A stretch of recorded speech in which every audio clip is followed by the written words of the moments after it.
Jaksa Agung ST Burhanuddin memberhentikan sementara Febri Adriansyah dari jabatannya sebagai jaksa. Langkah ini diambil sebagai konsekuensi atas proses hukum yang tengah berjalan. Status pemberhentian sementara akan tetap berlaku hingga perkara yang menjerat Febri memperoleh putusan berkekuatan hukum tetap. Hal ini sekaligus menandai babak baru kasus ini. Bagaimana kelanjutannya? Kepala Pusat Penerangan Hukum Kejaksaan Agung Anang Supriyatna Selasa 4 Agustus 2026 menyampaikan bahwa Jaksa Agung ST Burhanuddin telah memberhentikan sementara Febri Adriansyah sebagai jaksa sejak 31 Juli 2026. Pemberhentian sementara itu berlaku hingga ada putusan pengadilan yang berkekuatan hukum tetap atau inkrah. Menurut Anang, keputusan tersebut diambil berdasarkan laporan Tim 9 Kejaksaan Agung kepada Jaksa Agung yang menyatakan Febri sebagai tersangka. Sementara itu, melalui tim kuasa hukumnya, Febri Adriansyah menyatakan akan mengajukan 2 permohonan pra-peradilan ke Pengadilan Negeri Jakarta Selatan. Permohonan tersebut ditujukan kepada Kejaksaan Agung dan Kortas Tipikor Polri. Tim advokat mengajukan 2 permohonan pra-peradilan.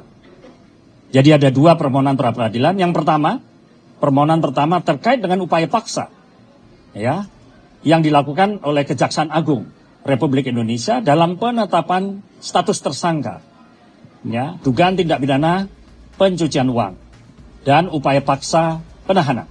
Itu yang pertama.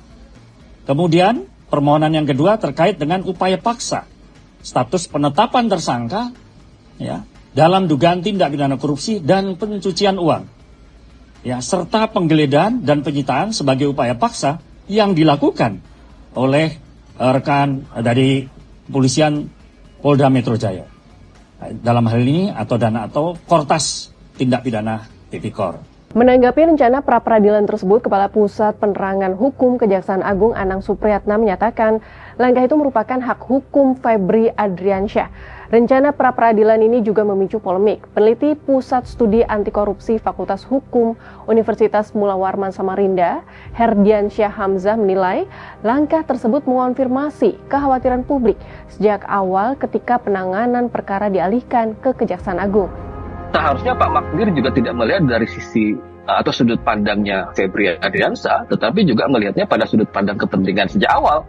Seharusnya kritikan itu tidak semata-mata ditujukan dalam konteks penetapan Febri sebagai tersangka dan penahanan tadi, sebagaimana yang disebut sebagai materi perkara di dalam pra-peradilan, tetapi harusnya juga memotret bahwa ada problem pada saat akar persoalan perkara ini dimulai ketika penyerahan itu dilakukan dari Kortas Tipikor atau dari Polri ke Kejaksaan Agung. Kan itu adalah problem penegakan hukum yang sebenarnya mencederai rasa keadilan bagi publik. Bagaimana mungkin perkara yang kemudian kita anggap terang benderang di hadapan mata, kemudian tiba-tiba ada proses penyerahan. Makanya tadi saya selalu mengulang-ulang, men-stressing bahwa ada semacam kompromi politik, di mana kompromi politik ini, kalau kemudian ingin diterapkan di dalam urusan penegakan hukum, itu sangat tidak fair. Itu satu. Yang kedua, saya mau bilang begini, bahwa kemudian apa yang disampaikan oleh Pak Magdir sebagai kuasa hukum, bahwa ini ada problem nih soal urusan siapa yang punya otoritas di dalam menetapkan tersangka. Termasuk perintah penahanan dan lain sebagainya. Sebenarnya kan secara tidak sadar itu mengkonfirmasi kekhawatiran kita sejak awal, kalau kemudian perkara ini begitu saja diserahkan kepada Kejaksaan Agung, tidak hanya dalam urusan keterburu-buruan, tetapi semangatnya kemudian tiba-tiba bergeser. Kalau seandainya itu diproses dari awal memang dalam otoritas kewenangan Kortas Tipikor atau Polri secara kelembagaan, saya kira masih on the track sebagaimana yang diharapkan oleh publik. Tetapi penyerahan perkara kemudian itu mengindikasikan bahwa memang ada problem dalam penegakan hukum, terutama dalam perkara Febri ini. Sampai sekarang misalnya kita nggak melihat tuh status 74 kg emas itu sebenarnya punya siapa? Kan publik itu menunggu semacam public address dari Kejaksaan Agung yang kemudian dianggap tepat meskipun banyak kritikan. Sebenarnya bagaimana urusan perkara ini? Sebelumnya, Herdiansyah juga berpandangan bahwa tantangan terbesar dalam penanganan perkara yang menjerat Febri Adriansyah adalah potensi konflik kepentingan secara kelembagaan. Menurutnya, Kejaksaan Agung harus menangani perkara yang melibatkan anggotanya sendiri sehingga proses penegakan hukum berpotensi sulit berjalan secara objektif, transparan, dan akuntabel.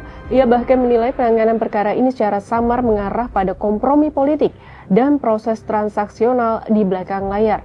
Salah satu contoh yang disorot ialah saat Febri ditahan tanpa mengenakan borgol maupun rompi tahanan. Febri Adriansyah ditetapkan sebagai tersangka oleh Kortas Tipikor Polri pada 11 Juli 2026 dalam perkara dugaan korupsi PT Krakatau Steel, PT Asabri, dan Tata Niaga Batubara. Saat itu perkara kemudian dilimpahkan ke Kejaksaan Agung dan Febri belum ditahan. Selanjutnya, pada 24 Juli 2026, Kejaksaan Agung menetapkan Febri sebagai tersangka dugaan tindak pidana pencucian uang atau TPPU terkait temuan 74 kg emas dan sejumlah uang saat penggeledahan di beberapa lokasi. Pada hari yang sama, Febri langsung ditahan. Dalam perkembangan selanjutnya, Kejaksaan Agung juga menetapkan Don Rito dan Nurman Herin sebagai tersangka. Sahabat Kompas, pengajuan 2 pra-peradilan menandai babak baru dalam perkara yang menjerat bekas Jampitsus Febri Adriansyah. Namun proses hukum belum berakhir.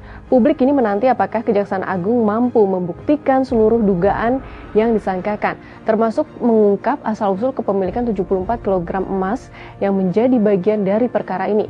Pada akhirnya, transparansi, objektivitas, dan akuntabilitas proses hukum akan menjadi ukuran utama dalam menjaga kepercayaan publik terhadap penegakan hukum di Indonesia.